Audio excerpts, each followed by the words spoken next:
Continuamos en Noticias Globo, Visión Economía. A esta hora vamos a establecer vía Skype contacto con el economista Alejandro Grisanti. Con él vamos a hablar sobre lo que es esta situación de las casas de cambio y la intención o la decisión tomada por el presidente de la República el pasado domingo de instalar casas de cambio en la frontera, tanto en el estado Zulia como en el estado Táchira. Buenas tardes, bienvenido a Noticias Globo, Visión Economía.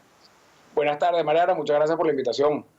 Bien, específicamente respecto a este tema que ha dado que hablar al establecerse solamente este tipo de medidas para las zonas de frontera nada más, el efecto que esto puede tener en la economía. Desde el año 2015 se ha tratado de volverle a dar aire a lo que eran las casas de cambio y las casas de bolsa, que en su momento fueron eliminadas con la reforma que se hizo de la ley de ilícitos cambiarios y cuando se estableció por parte del presidente de la República, Hugo Chávez, eliminar cualquier tipo de transacciones por estas vías. En este caso, cuando se habla de esto, vemos a dos gobernadores que están hablando de la necesidad de fijar tipos de cambio. Uno habla de buscar una tasa residual, una tasa referencial. El otro habla de la necesidad de eliminar las distorsiones que existen en la economía, sobre todo en estas zonas por donde ingresan productos al país y por donde se fijan valores en lo que son los productos que están en los mercados.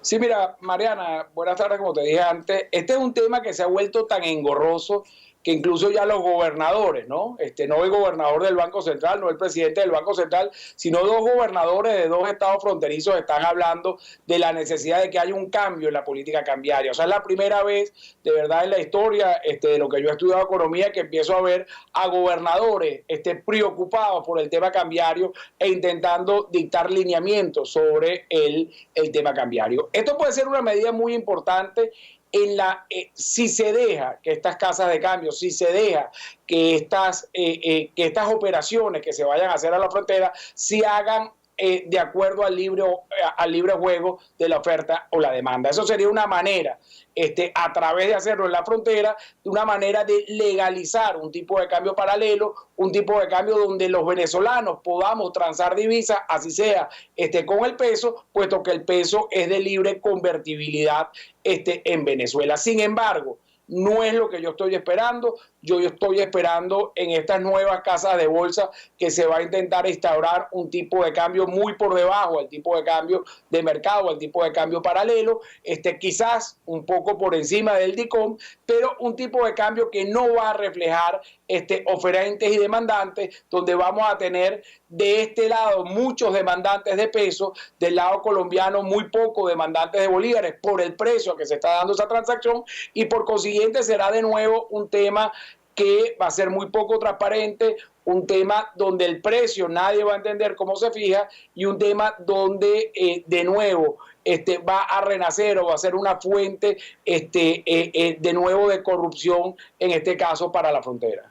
Cuando estamos hablando de esta situación que se presenta, estaríamos incorporándole un tipo de cambio adicional a lo que son los oficiales establecidos, el del 10 bolívares que da el CENCOEX, además del que está fijado oficialmente a través del CIMADI o lo que en algún momento se denominó el DICOM, que se establece diariamente por Banco Central de Venezuela, que ayer rondaba los 672 bolívares.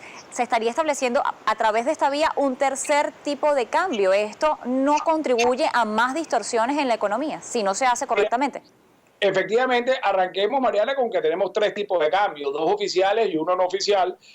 La pregunta, si se hace a un tipo de cambio mayor al DICOM, por supuesto estaríamos pasando de 3 tipos de cambio a 4 tipos de cambio, lo cual de nuevo vuelve a poner mucho más complicado el sistema cambiario nacional, y yo creo que ahí eso es importante. Otro punto, Mariana, muy importante, cuando dijiste las tasas de 10 y de 680, nosotros en Equanalítica estamos esperando que estas tasas se vean devaluadas. Nosotros estamos esperando un movimiento de ese DIPRO, posiblemente de 10 bolívares a niveles de 50, de 60, todavía un nivel que no refleja para nada el precio de oferta y demanda, y también creemos que ese DICOM va a volverse, o CIMADI va a seguirse devaluando. Estamos próximos, estamos esperando, además de que el gobierno esclarezca cuál va a ser el tipo de cambio de estas casas de bolsa fronteriza, que el gobierno esclarezca también cuáles van a ser las nuevas tasas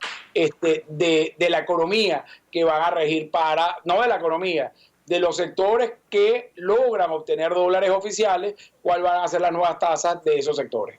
Efectivamente, se ha hablado de la necesidad de revalorizar la moneda, de terminar por hacer un ajuste en lo que es el tipo de cambio o una devaluación, como se prefiera llamar en este caso, para eliminar distorsiones, para llegar más cercanos a la realidad. Pero hay otra realidad que quisiera que usted nos explique, porque ustedes desde Ecoanalítica lo han trabajado en varias oportunidades, y es esta intención que toda esta intención que ha tenido el Ejecutivo Nacional, repito, desde el año 2015, de reactivar casas de cambio, casas de bolsa, de tratar de volverlas operativas, de tratar de que las transacciones de divisas se hagan en el país, que las personas ingresen allí sus capitales, pero esto no logra darse. El DICON y el CIMADI terminaron siendo mecanismos exclusivamente para el envío de remesas y finalmente eso fue reducido a la más mínima expresión. ¿Qué está pasando con el mercado cambiario en el país? ¿Qué está pasando con el mercado de casas de cambio, de casas de bolsa en el país? ¿Por qué no termina de arrancar? ¿Existe inseguridad por parte de la población de llevar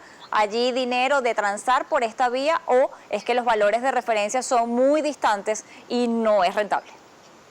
Mira, Mariana, ahí hiciste dos preguntas, ¿no? La primera parte de tu pregunta tiene que ver con que si se debe devaluar o no. Desafortunadamente, países que tienen alta inflación, como el caso venezolano, países que están al borde de la hiperinflación, están obligados, están condenados a tener que devaluar su moneda y a dejar perder su moneda, y por consiguiente a que sus ciudadanos tengan una pérdida importante en el poder adquisitivo. Entonces, el primer punto para evitar futuras devaluaciones, para que la moneda se fortalezca, lo más importante es combatir la inflación, y de nuevo no vemos ninguna medida que vaya en ese sentido por parte del presidente Maduro. La segunda es, efectivamente, si quizás un tema engorroso, un tema comunicacionalmente muy fallido por parte del gobierno ha sido precisamente el tema cambiario. Nosotros hemos oído de anteriores vicepresidentes del área económica y del mismo presidente Maduro la posibilidad de unificación cambiaria. Eso en 4 años de gobierno no se ha dado. Y de nuevo, este sistema de casas de bolsa, de la posibilidad de que hayan transacciones de divisas, así sea en la frontera, si no se lleva a un tipo de cambio que refleje la oferta y la demanda de divisas, si no se lleva a unas transacciones donde los ciudadanos demandantes y oferentes sean los que fijen ese tipo de cambio, estaremos condenados a un nuevo fracaso. ¿Por qué hemos venido fracasando en los últimos 4 años? Porque el presidente Maduro ha estado reacio a aceptar, no ha querido aceptar un mercado alternativo de divisas, un mercado paralelo de divisas.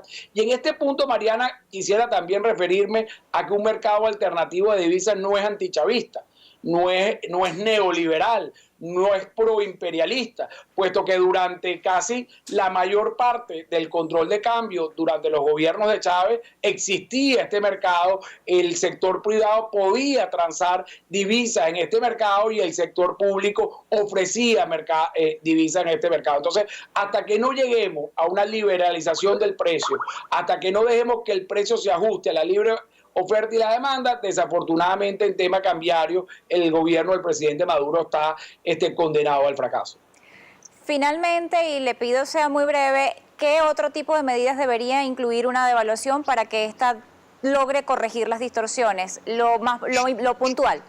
Sí, mira, lo más importante es combatir la inflación, que el gobierno se abroche el cinturón, que se arrope hasta donde le llega la cobija. No podemos tener un gobierno que gasta de manera voraz, que tiene esa voracidad por gastar y que no tiene los recursos que le están ingresando. Entonces, lo más importante es una política fiscal responsable que pare la impresión de bolívares para fortalecer el bolívar y buscar niveles competitivos de nuestra moneda que puedan ser sostenidos a través de nuestras exportaciones.